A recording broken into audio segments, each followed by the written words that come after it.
Bismillahirrahmanirrahim. Assalamualaikum warahmatullahi wabarakatuh. Hari ini kita akan mempelajari mata pelajaran biologi.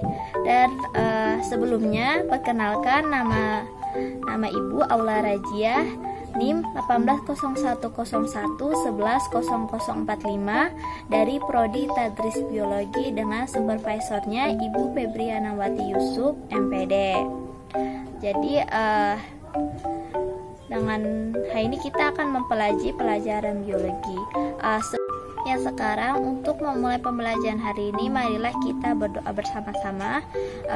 Doa hari ini Ibu minta kepada Ketua kelas untuk memimpin pembelajaran hari ini. Kepada Rusdi, tolong pimpin doa hari ini. Ada Rusdi?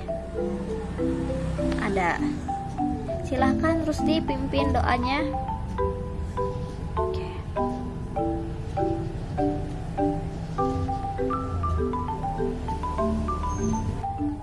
Doa selesai.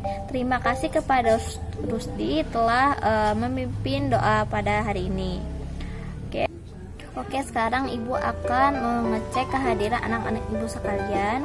Jadi bagi yang hadir tolong membunyikan mic-nya ataupun menuliskannya di kolom komentar ya. Oke, yang pertama Aulia Rahmi hadir. Hendra hadir. Mawaddah hadir. Rusdi hadir ya. Anak Ibu sekalian pada hadir semua ya, alhamdulillah. Oke, selanjutnya ya, bisa kalian perhatikan gambar yang Ibu tampilkan ini. Nah, di sana ada gambar apa? Ya, benar, di sana itu adalah gambar kuda. Apa yang terjadi pada kuda tersebut? Ya, betul. Kuda itu mengalami perubahan struktur tubuh. Tahukah kalian, kuda ini mengalami perubahan struktur tubuhnya, memiliki waktu yang banyak atau lama, memerlukan waktu yang lama untuk melakukan perubahan struktur tubuhnya. Bahkan dapat mencapai jutaan tahun. Nah, perubahan inilah yang dinamakan evolusi. Apa kalian tahu itu evolusi? Nah, jadi karena kalian tidak tahu, maka hari ini Ibu akan menjelaskan pelajaran tentang evolusi. Jadi hari ini kita akan mempelajari pelajaran biologi dengan judul evolusi. Kita lanjut ya. Nah, adapun tujuan pembelajaran hari ini yaitu pertama, setelah menyimak penjelasan tentang pengertian evolusi, diharapkan peserta didik mampu menjelaskan pengertian evolusi dengan benar. Kedua, setelah menyimak video tentang penjelasan teori evolusi menurut para ahli, diharapkan peserta didik mampu menjelaskan teori evolusi menurut para ahli dengan benar. Oke, pengertian evolusi. Evolusi adalah perubahan yang terjadi secara perlahan-lahan dalam waktu yang sangat lama, bisa mencapai ratusan maupun jutaan tahun. Jadi evolusi ini adalah sebuah cabang biologi atau masih dalam rumpun pembelajaran sains, yaitu ilmu yang mempelajari tentang perubahan yang terjadi secara berangsur-angsur atau perlahan menuju kesesuaian dalam waktu yang tepat. Jadi evolusi adalah sebagai suatu cabang biologi masih dalam rumpun sains, yaitu ilmu yang mempelajari tentang perubahan yang terjadi secara berangsur-angsur menuju kesesuaian dalam waktu dan tempat.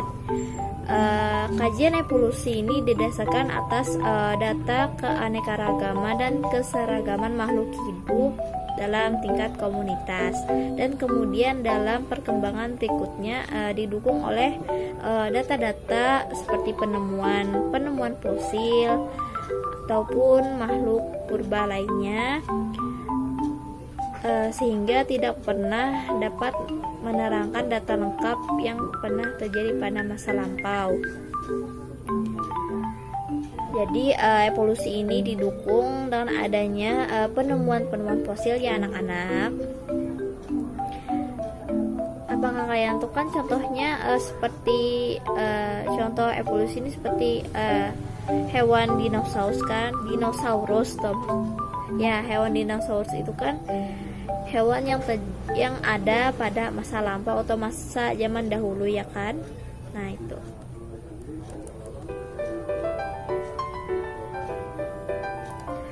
Mengapa sih kita harus mempelajari evolusi? Jadi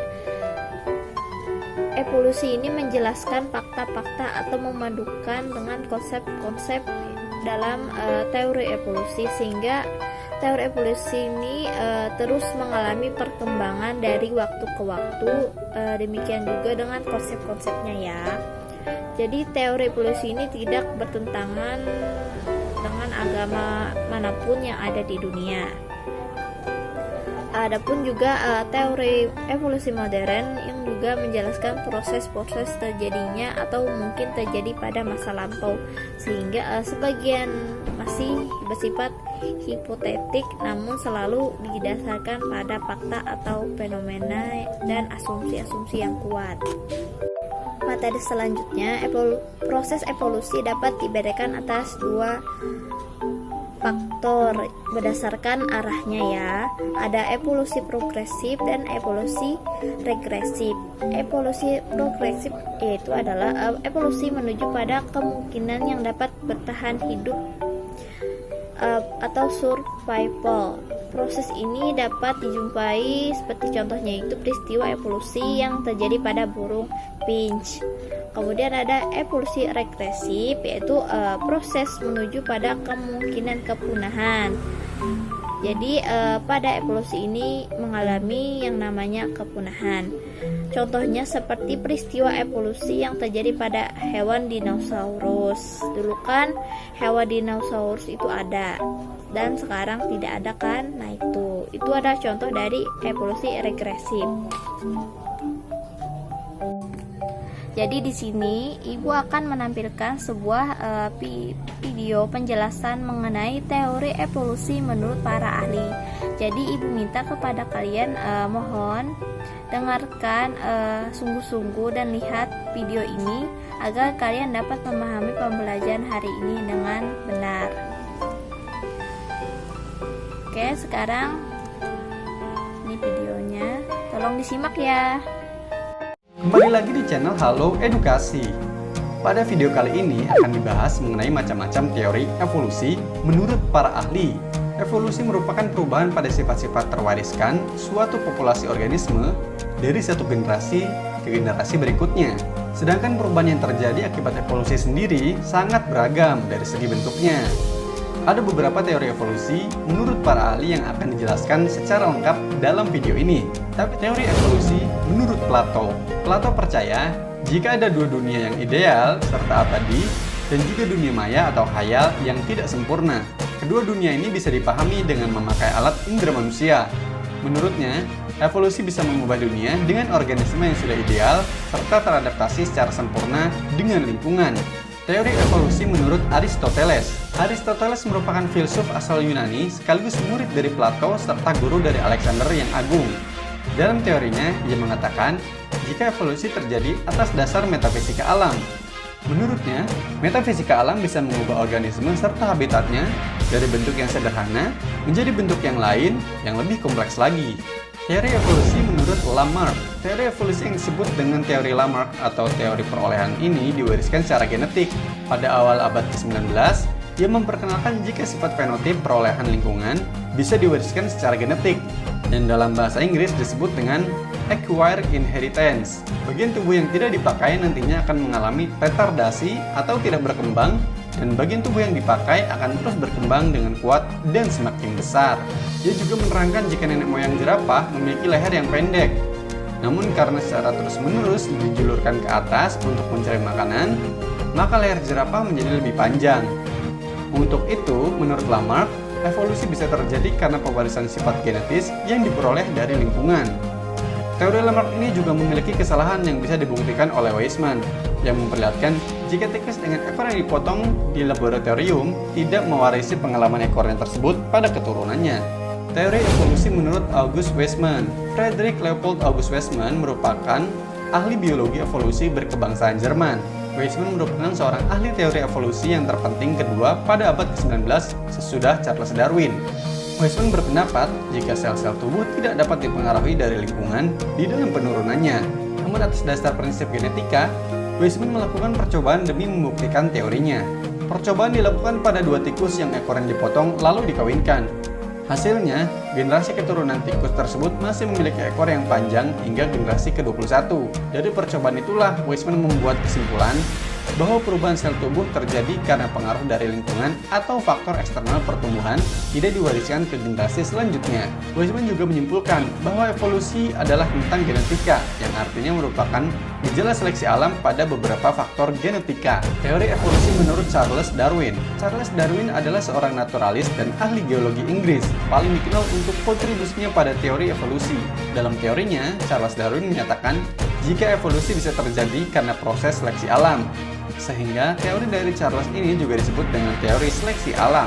Teori Darwin ini disusun berdasarkan fakta yang sudah ia amati saat berkeliling dunia menggunakan kapal Beagle di Kepulauan Galapagos dan juga beberapa area lainnya di Amerika Selatan.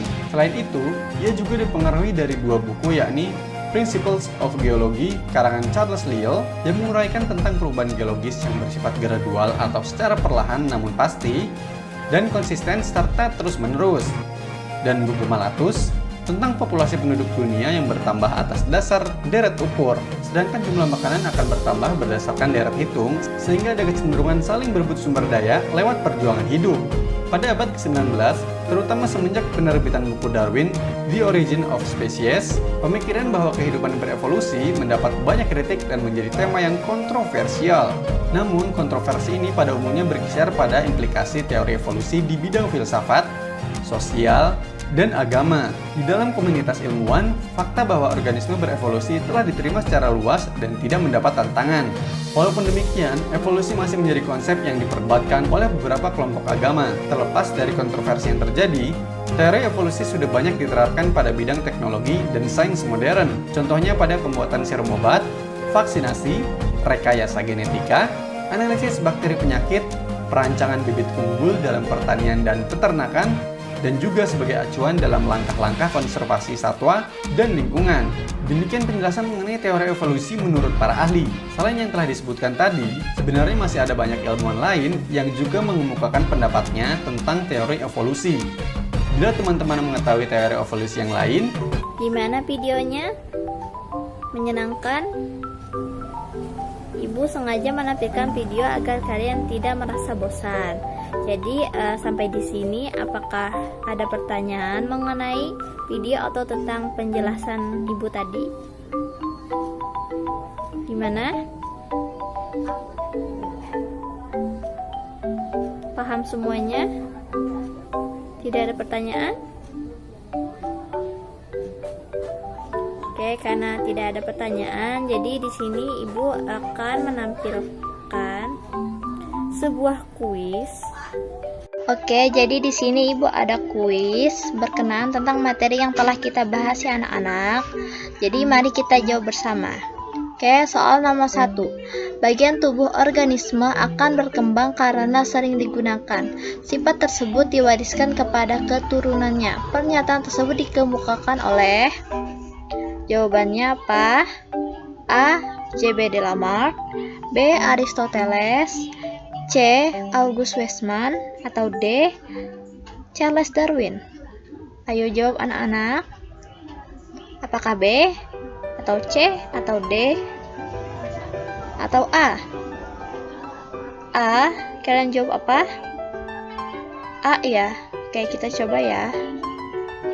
Wah, kalian benar. Oke, sekarang kita lanjut ke pertanyaan selanjutnya. Soal nomor 2. Sebuah teori menyatakan menggolongkan sebuah organisme di dalam suatu skala alam dari bentuk yang sederhana hingga yang kompleks. Ini pernyataan yang dikemukakan oleh... Jawabannya apa? A, B, C, atau D? Gimana? C C. Kalian jawab apa? C. Oke, kita coba ya. Salah ternyata ya. Kita jawab lagi. Ayo cari jawaban yang benar. Ayo diingat-ingat video tadi gimana? Apakah D? Nah, ternyata benar. Oke, kita lanjut lagi ya. Soal nomor 3. Seorang ilmuwan mengatakan bahwa perubahan sel tubuh terjadi karena pengaruh dari lingkungan atau faktor eksternal. Pertumbuhan tidak diwariskan ke generasi selanjutnya. Ini pernyataan yang dikemukakan oleh... Ayo, jika kalian melihat video itu dengan baik, maka pasti kalian bisa menjawab soal ini. Ayo, gimana? B atau A? Gimana? D. Nah, salah ternyata ya. Oke, pilih lagi. B atau A? Ayo nih, ibu memberikan sebuah. Atau C? Gimana? C. Oke, kita coba ya. Wah, benar. Jawabannya adalah C. Oke, selanjutnya kita lanjut ke pertanyaan selanjutnya. Soal nomor 4. Sebuah teori menyatakan evolusi terjadi karena adanya proses seleksi alam. Ini pernyataan yang dikemukakan oleh... Jadi ya di sini ibu memberikan kunci ya, soal kuncinya yaitu ada kata seleksi alam. Nah, jadi siapa nih yang membuat kata seleksi alam? Mengemukakan teorinya. Ayo jawab. Apakah A atau B atau C atau D? Gimana? B. Kalian jawab apa? B. Oke, kita coba. Wah, benar. Berarti kalian telah melihat videonya dengan baik ya. Oke, kita lanjut. Sekarang ibu akan memberikan kepada kalian tugas mandiri. Tugasnya ini nanti akan ibu berikan atau ibu kirimkan ke Google Classroom ya. Tugasnya ini nanti akan dikumpulkan ke Google Classroom. Jadi minggu depan ya dikumpulnya. Oke, mungkin itu saja pembelajaran pada hari ini. Mohon maaf apabila ada ibu terdapat kesalahan baik perkataan atau perbuatan, mohon maaf. Kita cukup sampai di sini. Wabillahi taufik wal hidayah. Wassalamualaikum warahmatullahi wabarakatuh.